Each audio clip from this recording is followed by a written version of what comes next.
I think, drastic progress. And I understand that, here in Europe and also especially in the United States as well, the people distrusted Trump, right? And also I briefly took a look at the news media says that also Kim Jong-un was watching, or maybe I think media about Michael Cohen's testimony, and then Kim Jong-un was quite also disappointed and with the Michael Cohen's statement. It seems that Kim Jong-un also started a little bit, doubt about the sincerity of Trump's side. So, however, actually, as a South Korean, actually, we definitely expect, especially the Trump administration, do more reliable and trustful steps. I think we believe actually he can do that, and he must do that. So now, I think the whole power game seems to goes on to the Trump side. However, also North Korean government, especially Chairman Kim, would definitely do his best to make more progress in the near future.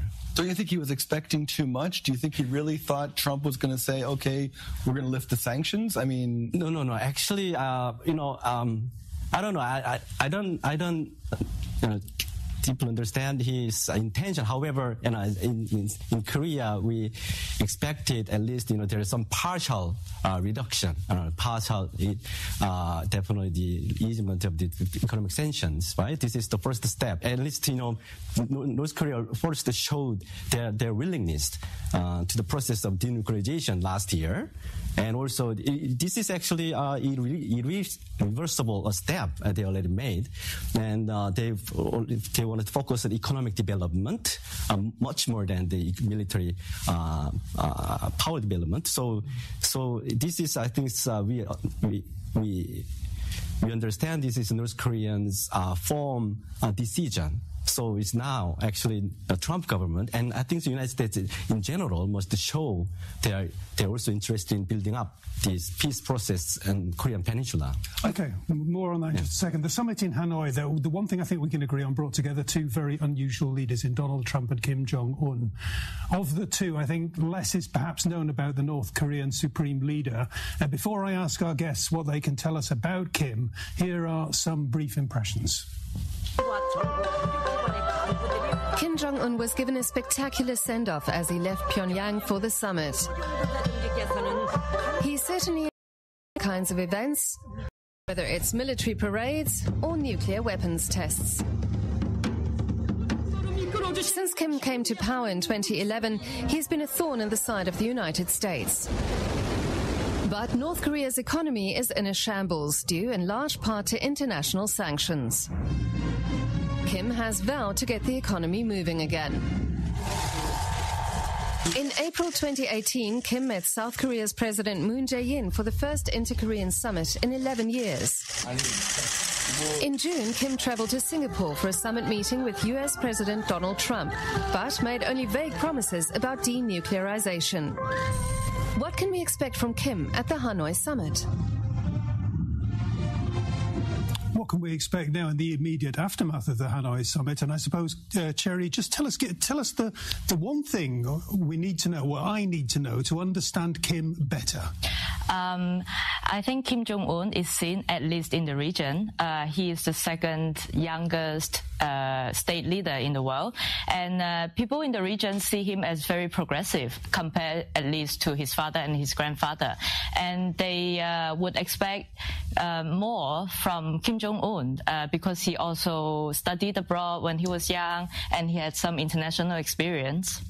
Kim, a progressive leader, is that the way he is seen in South Korea as well? Surely not. I think it's definitely South Korea actually, since the inter-Korean summit last year, South Korean people came to think that, Kim Jong-un is definitely much more open and liberal, and at the same time, he already stabilized his own power in the country.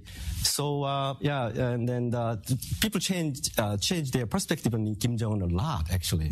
It's more positive than negative. And it's interesting. We talk a lot about the chemistry between Donald Trump and Kim. What about between Kim and President Moon? Yeah. Yeah, obviously, it seems that they already established really close mutual relationship.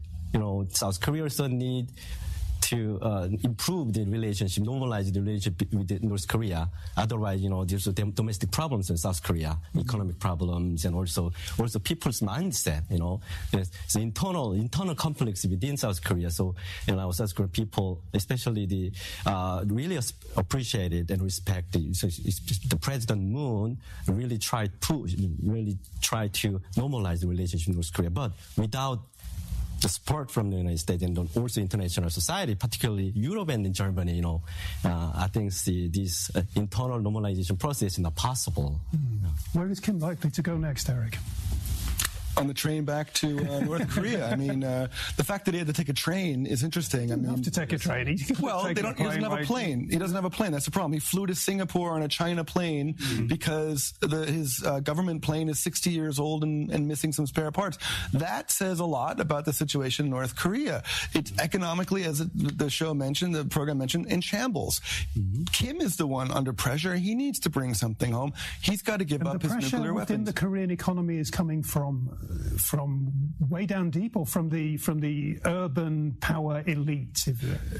Everybody. I mean, a lot of the elites in the government have been abroad, right? The 30 to 40-year-olds studied abroad, have been to Singapore, wherever. They see that there's a world out there. They can see what can happen. The whole North Korean media that was following this summit in Vietnam, they would not have missed that Vietnam is a flourishing country right now. Vietnam was destroyed after the Vietnam War. Vietnam was poorer than North Korea. Then North Korea was helping Vietnam in the 70s. Look how the tide has turned. Vietnam and the United States had a very rough relationship, but they're great friends now. Trump was trying to send these tacit messages. Look, North Korea, look what could happen to you. He was saying that every other minute as well. This is the potential for North Korea, what happened to Vietnam. We'll have a look at that. I definitely agree with you. And then I like you mentioned about this train trip. So actually, it also means a lot to the actual South Korean people as well. South Korea, unlike former divided Germany, the inter-Korean border is not penetrable at all. There's no interactions. Right? And also South Korea, there's a national security law really prohibit people from South Korea to travel to North Korea without any permission from the South Korean government. But now, so South Korea is like an island. If you want to go abroad, you have to take an airplane. So now they found that if you normalize the relation in North Korea, we have already the train railways are connected between North Korea and South Korea. And then once the border is open, we can travel. People can imagine we can travel to North Korea, to China, Middle East Asia, Vietnam, and also up to here in Berlin. So this is completely different imagination about the world, right? This is we call like a more continental mindset. Previously, it's an island mindset. So in a sense, it's a very symbolic action. This train trip also brings to this sort of Korean people's mindset. And at the same time, Vietnam, definitely historically, the similarity between North and South Korea, right? So especially there was a war between Vietnam and United States, and North Korea and the United States. And Vietnam claimed that they won the war against the United States, and North Korea also claimed that they won this Korean war against the United States. So, and at the same time, Vietnam society still maintained some sort of a socialist system, right? So this is like maybe Chinese model, partly Chinese model, but also now North Korea is very interested in Vietnamese model for their economic growth. I just want to go back to your point about the train ride. Actually, it is a very big talking point on Chinese social media. And first of all, the Chinese people, they're really proud that Kim is taking this train ride across the whole China, not the whole China, but like a really long way in China. And China is responsible for providing security and clearing all the train tracks and roads for him to pass through. And but then they also think that it's a disturbance for them because when they pass through the whole China, pass through